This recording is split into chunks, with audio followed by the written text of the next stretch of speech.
Hello, I'm a community-funded public school. And I'm state-funded. You know, we're both doing the same kind of stuff. Like teaching kids science and history. But, there's a big difference between us. Yeah, I have more than double the base revenue per student, smaller class sizes, higher teacher pay, and a much greater percentage of kids proficient at math and reading and becoming college-ready. Oh, I was gonna say I wear glasses, and you don't.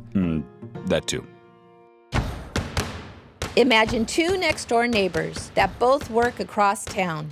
Neighbor A gets to drive the expressway to and from work, but neighbor B is forced to take the side streets because of her home address. At the office, neighbor A rides the elevator to the top floor, but neighbor B must hike 20 flights up the stairs just because of her home address. For neighbor A, getting a message to a friend overseas is as easy as hitting send. But neighbor B has to find another way, all because of her home address. Of course, that's not how things work in the real world. Messaging services and the road system don't selectively deny access or make things harder for you based on your home address. But when it comes to public education, equality is not reality.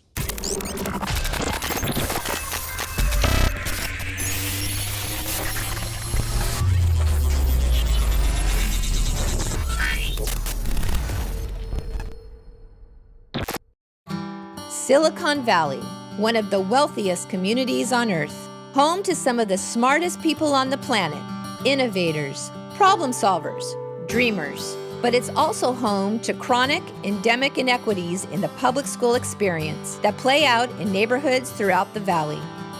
The owners of this 2,100 square foot home behind me pay $27,000 annually in property taxes. Across the street, the longtime owners of a same-sized home actually pay much less in taxes, but their 8th grade child gets to go to a public school with 63% more base revenue per student than their neighbor's child just 50 feet away. Unfortunately, this family lives on the wrong side of the street, and this is one of the nicer neighborhoods in the valley. In the lower income areas just a few miles away, the effects of this funding disparity are exponential and catastrophic.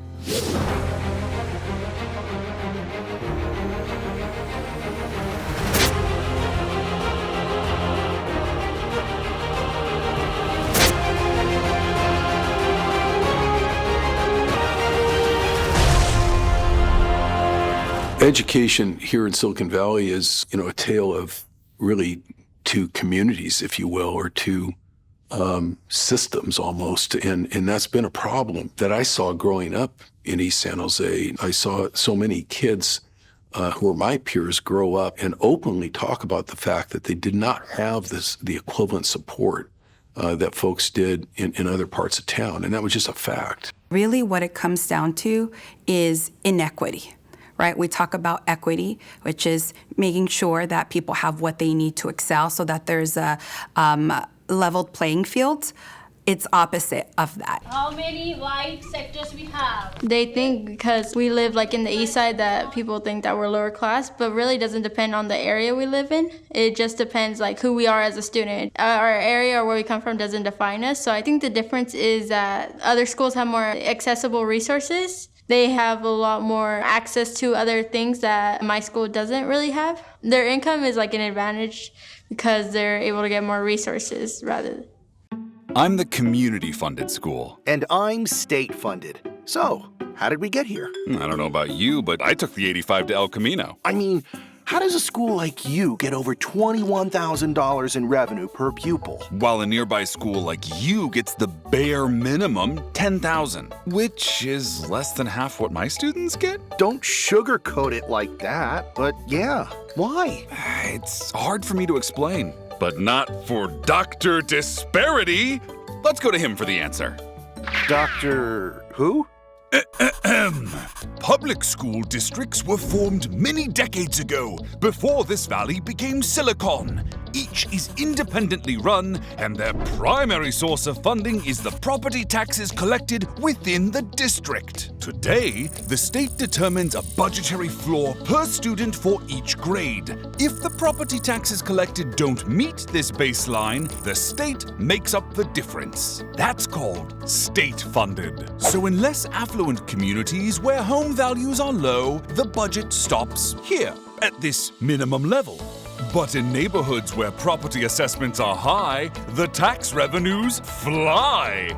These so-called community-funded districts get to keep the excess taxes above the base amount, raising their budgets above and beyond their state-funded neighbors. This, in turn, attracts wealthy families willing to bid up the pricing for real estate in the better school district. Soaring home prices means higher property taxes, yielding ever greater revenue for the community-funded districts. Therefore, the disparity and inequity is self-perpetuating. Wow. So in state-funded schools, like me, with students from lower-income families, many English language learners, and kids experiencing food and housing insecurities, this extra disadvantage compounds an already dire situation for those with the most needs. Exactly. Exactly. We all know that was you playing Dr. Disparity. What can I say? The budget for this video is as tight as a state-funded school's budget. Ooh, no offense. None taken. Please make your way to the office for your order forms. We hope you have a great day, make good choices, and happy Tuesday. My district is about 30% multilingual learners. We have about 35 to 40% special education, 75 to 80% socioeconomic disadvantaged. It's not like, the students who maybe live a few districts over where their pathway is kind of paved for them. It's difficult because sometimes when you have, let's say, 16 students in one grade and then 15 students in another, I'll just combine them. You have 31 students because it meets the limit of the classrooms, even though they're in different grades and you need to teach them completely different things.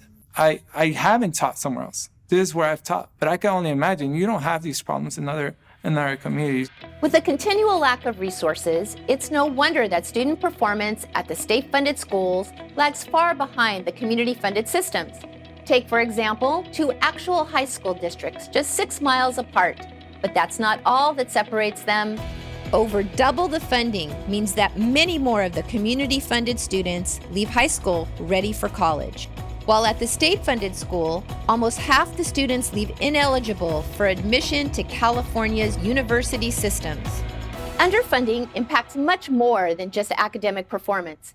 Traditional school experiences that other students take for granted are inaccessible because the necessary resources are simply unavailable.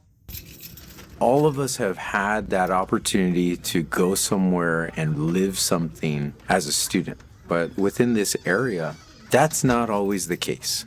We don't have as much access to the student experiences that are in the greater areas of Silicon Valley. A lot of the funding is really not there in regards to field trips. It could really deplete our budgets. Just a trip down the street could cost up to $5,000. Rather than go on a field trip, we look at how we can take a field trip through the internet or through an image or through an experience that's led through the internet. As far as science is concerned, we don't get to experience anything with our hands, but we get to watch videos so we can still experience it, but not have to clean any mess up. Since it's their everyday normal, students are unaware that their classrooms are not set up for 21st century learning. The facilities they're using were designed in the 1950s. Their teacher has insufficient supplies, and they don't have access to extracurricular activities to prepare them for a STEM career or amazing college application. In short, they do not have what other students have, just a neighborhood away. Zoe, an 8th grade student in a community-funded district, took us on a tour to proudly share, and rightfully so, what everyday normal is like at her school. This is our campus. Right now I'm in downtown, which is TK through 2nd. Then there's Midtown, which is 3rd through 5th. And lastly, Uptown, our middle school, 6th, 7th, and 8th. Now this is my favorite place on campus. Just kidding. This is our video studio. We put on so many productions in here, including our weekly morning show, and this room is equipped for virtual reality. Now we're in our esports studio. We're in our very first year of esports. Our middle school team took 3rd place nationwide. This is one of our 3D printers. This printer is currently creating a custom chassis for a robotics project. Hold the phone? 3D printer? Robotics project? Let's see what they're making over at the state-funded school. In science, we were given an assignment where we had to build our own car, and what I did was I would grab cardboard, which was provided from the teacher. Like, you'd cut out pieces, and we also were involved with straws to be able to, hold the car together, and that's pretty much it. Uh-huh. Dr. Disparity, out! Back to the tour. Cutting out custom shapes by hand is really hard to do, but luckily, we have a laser cutter on site. Team Red against Team Green. This is our interactive ball wall. We have 2 of these on campus. Kids come here and can choose from multiple games and have a blast. This is our interactive dance and play arch. Talk about a cardio workout. You'll really get your blood flowing here when you bust a move.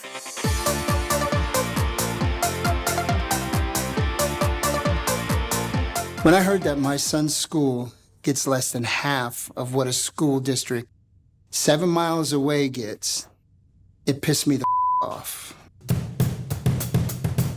I grew up on the east side of San Jose. I'm the youngest of 6 kids. I was going to Mount Pleasant High School, and I left during the 10th grade to work for our family business. My mother needed help making ends meet, and one of my contributions was to give her part of my paycheck. We didn't talk about college a whole lot, and it was just the assumption you'd get a job as like a mechanic doing oil changes and stuff like that. I started playing drums when I was 8 years old, and I'm still playing now. I play all around the Bay Area, and that's how I pay my bills.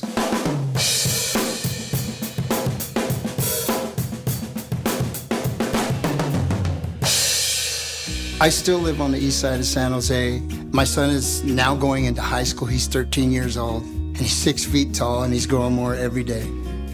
For kids in a different neighborhood to have an unfair advantage over the kids in our neighborhood isn't fair because it's a public school. It almost seems like the American dream is available to only some Americans. Hey. Oh, love it. Oh, perfect. Oh, Zelda? State? What are you doing here? How do you know Zelda? She teaches for me. Ooh, awkward. Zelda teaches for me now. Zelda, how could you? I'm sorry, SF. Community funded's got so much more to offer. Zelda and I were just going over what she loves most about me. Hey. There's no way I can compete with that. Goodbye, SF. Wait, I can add Bagel Fridays. Well, probably not every Friday, but maybe quarterly. That's your overhead projector, by the way. Retro. So cool. If Santa Clara County was an independent nation, it would be one of the world's richest. Its GDP per capita surpasses a high-income country like Switzerland by almost 140%. So Silicon Valley is naturally one of the most expensive places to live in the country, making teacher recruitment and retention difficult. The #1 expenditure for any school district is teacher compensation. Competition is fierce for the best and most experienced educators. And when it comes to the ability to pay more, community-funded districts hold an outsized advantage. We're not able to compete with surrounding districts with their type of funding versus our type of funding, so it's really hard to meet the demands of lower class sizes. And with having higher class sizes, it is a lot of pressure on a teacher, and that does sometimes lend to teachers leaving and going to other districts outside to possibly get higher pay, but then also have a smaller class size, and they have less students in the classroom to meet their academic needs. On a typical day, I'm, working in the capacity of an administrator, but I can also be working in the capacity of a sub. There are not many teachers available within the area, mainly because it's very difficult to live here. You'll see teachers that are working actively just to make ends meet, but also to get our kids to learn on a daily basis while ensuring they have access to things in their own homes. You live in the Silicon Valley, and if I tell my kids $100,000 salary, that's not gonna cut it, right? It's just not gonna cut it. You won't be able to get a house. for years and years and years, you won't be able to afford a living wage over here for $100,000, which is ridiculous because the median income in the United States is somewhere around the 70s, maybe 80s. Being a teacher is hard. It is the hardest job that I've done in my life. Our teachers, how much are they getting paid? Very little. A lot of our teachers are having to get additional jobs in order to make ends meet. We need to uplift this profession. We need to pay them more. Show them more respect and saying, you deserve a living wage. Teachers, students, families. They're the most obvious, but not the only Silicon Valley constituents impacted by the underfunding of our public schools. Local businesses bear the brunt as well, especially as they strive to fulfill the ongoing need for their most important resource, the human resource. What's really important for me as an executive in tech when I'm hiring is I really want to be able to tap the local market. We operate in this community. These students are our neighbors. We should be able to access that talent in our community and not have to reach out of state, out of the country. There's so much talent already here that needs to be developed. They should have the opportunities to be able to join these amazing companies that we've built in Silicon Valley.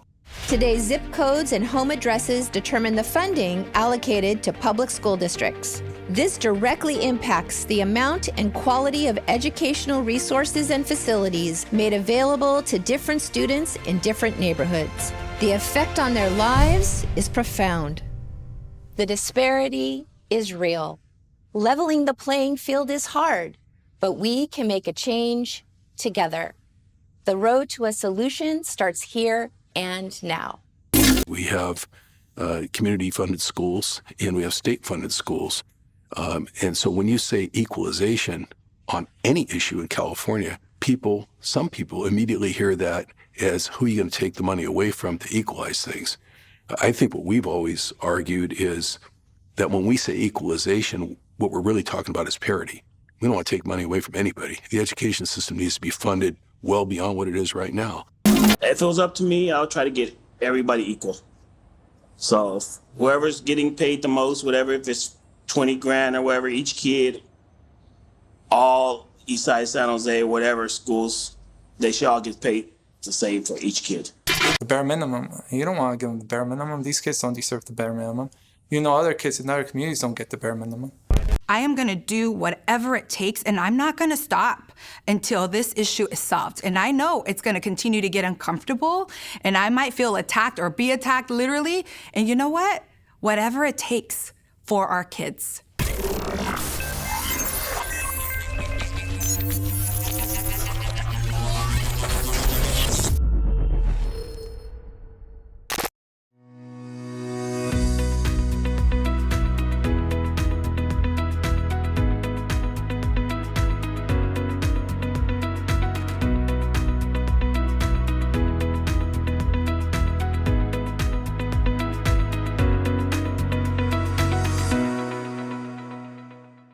Hey, State, the way we fund public schools here, that must be how it's done everywhere on Earth, right? Don't know. They mentioned Switzerland earlier. Do you think that's the way it works in Switzerland? Only one way to find out. Let's go there and ask a member of parliament. It's really strange to know that the Silicon Valley in California, where the financing of the school is based on the income level and not on the quality of the people. Here in Switzerland, there are no difference in the public school. There are no different level or income level. There are no classes for a high income level and classes for low income level. So everyone goes in the same school. Everyone has the same chances. This is typical of Switzerland. In the Constitution, one of the first article of the Constitution is people are equal. Wow. We could use a constitution like that. Hey, I thought the budget was tight. How'd we get to Switzerland?